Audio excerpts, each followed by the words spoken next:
N'avez-vous jamais pensé que nos ancêtres choisissaient des classes de personnages dans un jeu vidéo, chacun ayant ses propres atouts? Ça peut sembler amusant, mais si vous comprenez mal l'ADN, vous vous catégoriserez vous-même et les autres très rapidement. Cette vidéo va décortiquer l'essence de la relation entre gènes et environnement d'une manière accessible même à un enfant. 1. Le malentendu génétique. L'ADN n'est pas un tableau de classement, mais un manuel de survie. Pour le dire simplement, le gène est comme le paramètre par défaut d'un téléphone. Il n'influence qu'une partie et ne vous enferme pas à vie. La différence entre les groupes de personnes au niveau de l'ADN n'est souvent que d'1% environ, mais cela suffit à créer quelques tendances observables. Paul entend quelqu'un dire « ce groupe est né plus fort ». Il gagne une confiance proche du délire de supériorité et méprise les autres. Jeanne, à l'inverse, si elle entend qu'elle appartient à un groupe sans avantage, elle éteint toute motivation avant même de commencer. L'essence de l'adaptation est la suivante. Plus les ancêtres ont vécu longtemps dans un environnement donné, plus le corps tend à s'optimiser pour y survivre.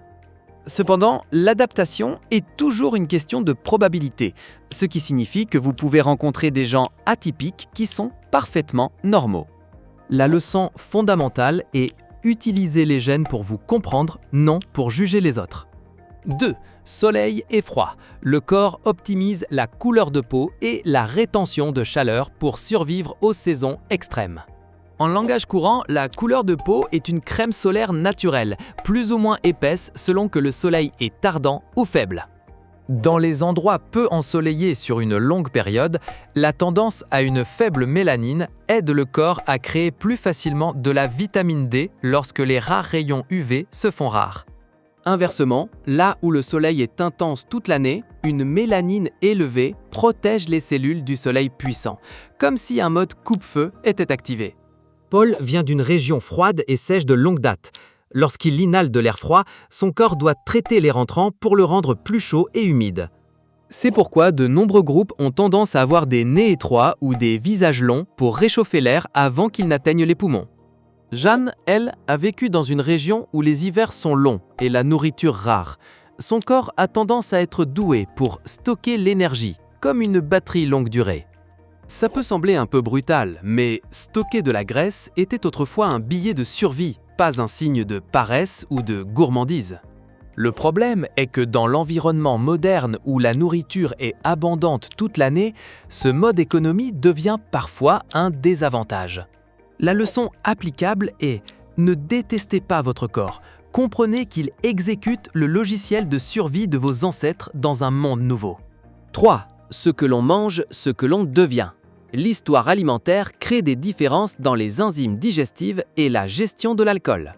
Pour mieux visualiser, le corps possède une équipe d'ouvriers enzymatiques. Plus ils travaillent, plus leur savoir-faire se perfectionne. Certains groupes se sont appuyés sur le lait pendant des générations. Leurs gènes ont donc fortement sélectionné la persistance de la lactase, ce qui signifie qu'ils digèrent bien le lait même à l'âge adulte. Mais Paul peut faire partie de ce groupe et être quand même intolérant au lait, car les gènes sont une probabilité, pas une promesse solennelle. Inversement, Jeanne peut ne pas avoir de tradition laitière, et pourtant boire sans problème si son corps le supporte ou si elle s'y est habituée progressivement. Un autre exemple est l'amidon. Les régions où l'on consomme historiquement beaucoup de riz, de tubercules et de graines ont tendance à optimiser la digestion des glucides pour un apport énergétique stable. Il existe également des variations génétiques qui provoquent des rougeurs après avoir bu de l'alcool, car le corps traite rapidement l'alcool au début, mais élimine plus lentement l'acétaldéhyde. Cela semble être un défaut, mais parfois la rougeur agit comme un panneau d'avertissement. Buvez lentement, car votre corps ne peut pas suivre le rythme. Le mécanisme fondamental est le suivant. Le corps s'optimise pour traiter ce qui apparaît fréquemment dans l'alimentation et gère moins bien ce qui est rare. La leçon pragmatique est « mangez selon votre corps, ne suivez pas les modes, car les enzymes ne suivent pas les tendances ». Fort, immunité. Le système de défense est entraîné par les agents pathogènes, les parasites et la densité de population. Pour simplifier, l'immunité est comme un gardien d'immeuble. Si les cambriolages sont fréquents, le gardien doit être polyvalent et très vigilant. Là où les humains vivent depuis longtemps et où les agents pathogènes sont abondants, la diversité génétique immunitaire est plus élevée pour identifier toutes sortes d'intrus. Dans les régions qui ont enduré longtemps les parasites et les maladies infectieuses, des variations sanguines sont apparues, aidant à réduire la gravité de la maladie, un peu comme une réduction des dégâts. Paul vit dans une région chaude et humide toute l'année où la peau est constamment comme un sauna. Le corps doit donc exceller dans la formation d'une barrière cutanée pour éviter les champignons et les bactéries. Jeanne vit dans une région densément peuplée depuis longtemps, où l'on partage beaucoup d'air. Son corps a tendance à optimiser sa réaction respiratoire pour détecter les virus tôt sans s'enflammer excessivement.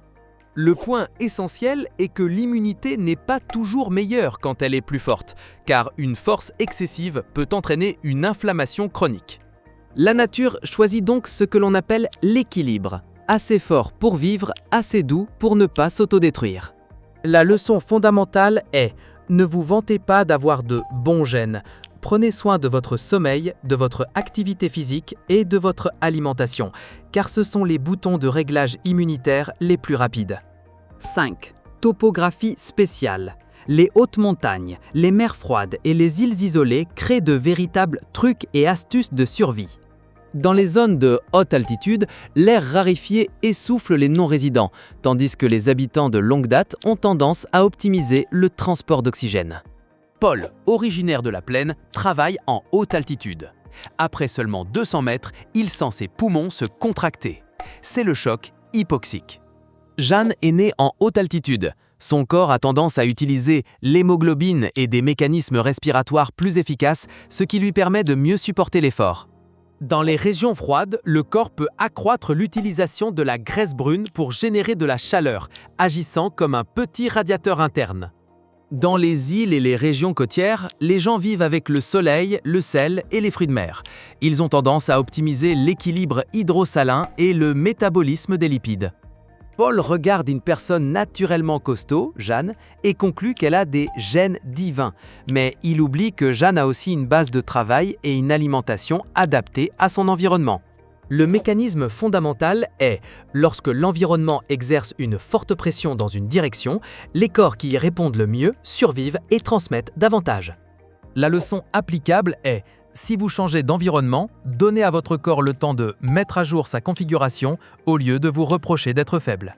6. Mélange génétique et exception. Vous n'êtes pas une étiquette de catégorie, vous êtes un mélange. En réalité, beaucoup de gens sont des mélanges, donc le corps ressemble à une playlist en mode aléatoire et non à une chanson unique et fixe. Paul a la peau peu claire mais digère mal le lait. Cela n'est pas du tout contradictoire avec l'adaptation car les gènes viennent par l'eau, pas selon un catalogue publicitaire. Jeanne peut porter des tendances issues de nombreuses régions différentes, donc essayer de deviner à quel groupe elle appartient est souvent une erreur. Le danger, c'est quand les gens transforment les tendances en destin, puis glissent vers des théories de supériorité-infériorité extrêmement toxiques. Dès que vous croyez que les gènes décident de tout, vous ignorez les 3 choses les plus puissantes de l'ère moderne: l'apprentissage, la discipline et le cadre de vie. Le corps humain est comme un système doté de boutons de réglage, et le mode de vie est la main qui tourne ces boutons chaque jour. La leçon fondamentale est comprendre les gènes pour prendre soin de soi et respecter les autres, et non pour enfermer et mépriser. 7. Conclusion courte, facile à mémoriser et à comprendre. En résumé, l'essence des différences est l'histoire de la survie. Le soleil, le froid, la nourriture, les agents pathogènes et le terrain ont façonné le corps au fil du temps. Vous pouvez observer votre corps comme une machine. Quel aliment convient, quelle quantité de sommeil est réparatrice, quel type d'exercice est durable. L'application pratique numéro 2 est d'arrêter de juger les gens par leur apparence, car vous regardez un résultat probabiliste et non leur fiche biographique complète. L'action concrète numéro 3 consiste à utiliser la connaissance de l'adaptation pour choisir ses habitudes. Juste assez de soleil, une alimentation équilibrée et un entraînement d'endurance ciblé.